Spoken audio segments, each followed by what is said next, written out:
Howdy there, people of YouTube land. It's me again, Will. I hope you're having a wonderful day today. So, to start off this video today, I have a question for each and every one of you that I would love to see, you answer and hear your feedback on in the comments section underneath this video. And that question would be today, should a volunteer search and rescue group be compensated for the work that they actually provide?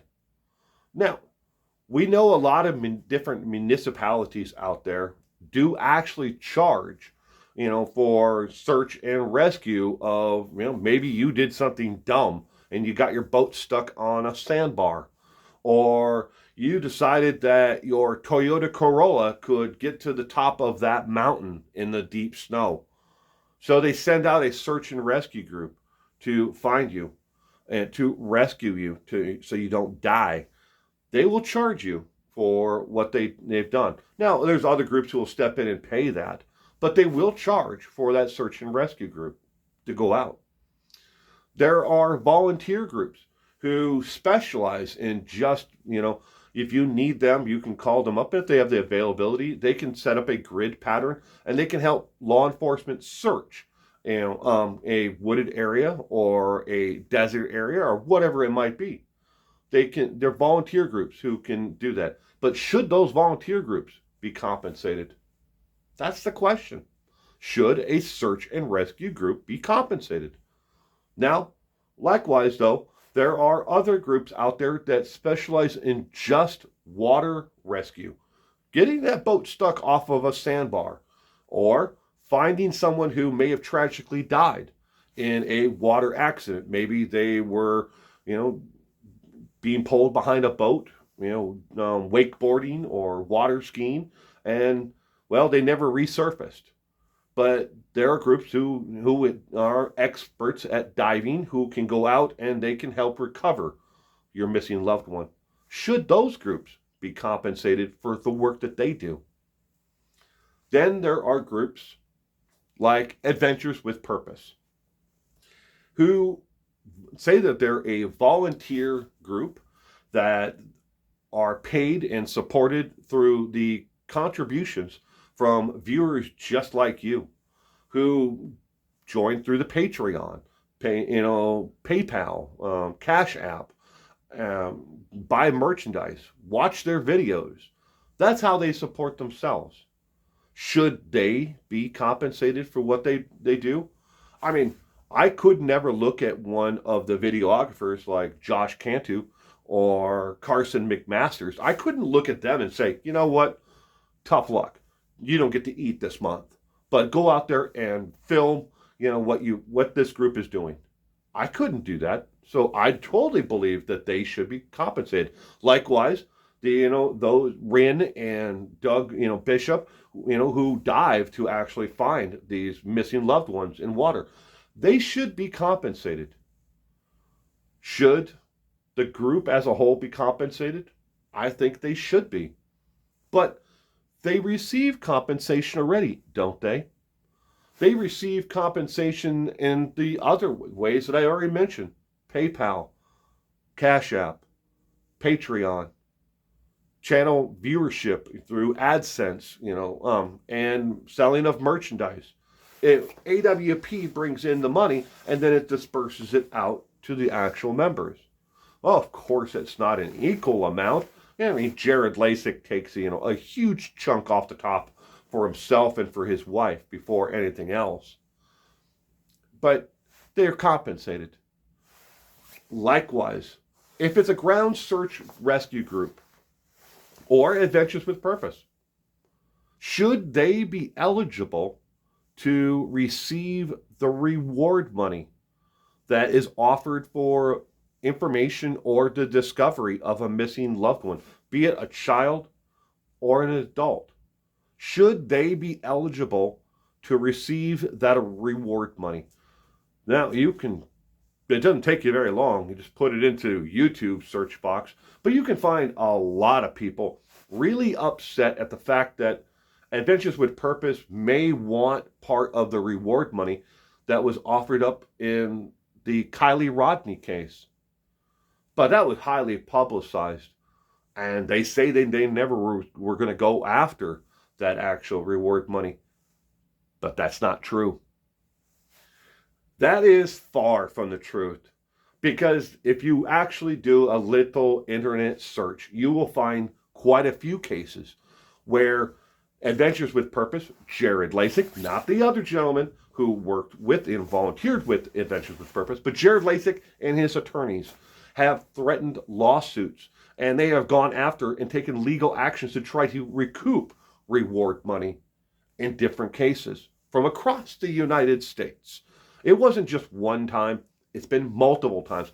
And thusly, this is why so many different SARS groups have cut ties with Jared Lasik and Adventures with Purpose, refusing to even help them in any way at all because of how they've been treated.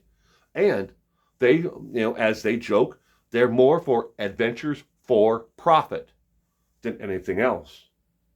Have some of these groups caved and given in and given reward money to Jared Lasik? Yes. Oh, most definitely, yes. But I'll give you an example out of, I believe it was either Iowa or Indiana. It's one of the two, but it doesn't really matter where the location is. The case is the missing disappearance of, Ethan Kazmierzak. He had been missing for 5 years. It didn't catch a lot of attention in the media for the first, 4 years that he was missing, until the reward money went from $20,000 to $100,000.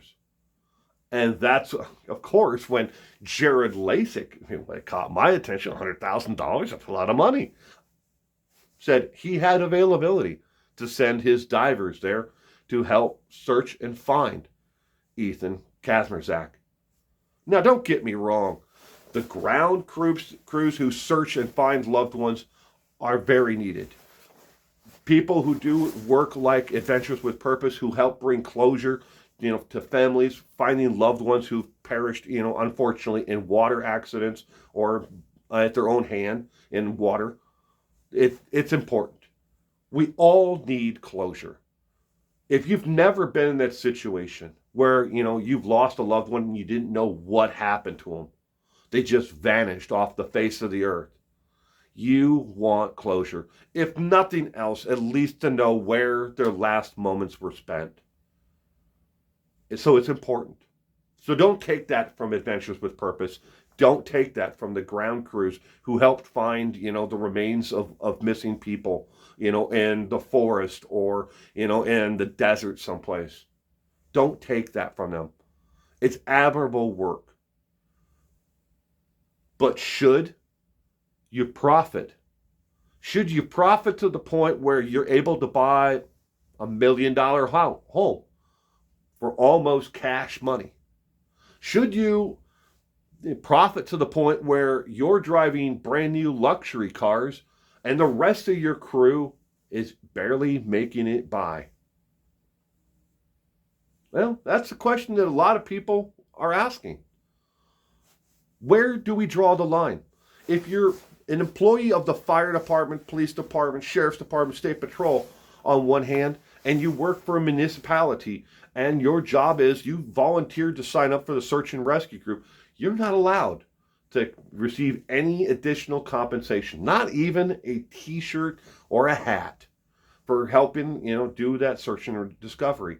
But yet, groups like Adventures with Purpose not only are seeking the reward money, the ad revenue, the Patreon, the PayPal, the Cash App, the sale of merchandise, they're asking for free gas, free hotels, free dinner, anything that they can get for free on top of it all.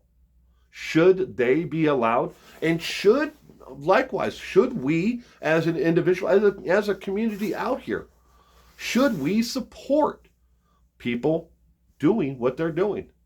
Should we say, you know what? They're doing good work. They're doing God's work. Well, let them profit as much as they want. If they want to make millions a year, and that's what they want to do, great. Let's keep them around. And I see it all the time in the comment section in every video I've done on Jared Lasik and every other channel who's done work on Jared Lasik and the Adventures with Purpose. People are like, I hope those guys are able to reform and do something else and go forward. I see it every single time. And they should. They should be able to go forward and do something to do what they were doing before. Because again, it has a purpose. It brings closure. But where do we draw the line? On profitability and pure profit and greed. Please leave me a comment down below. Let me know, where should we draw the line? And should they be compensated? Thank you very much. And you have a terrific rest of your week.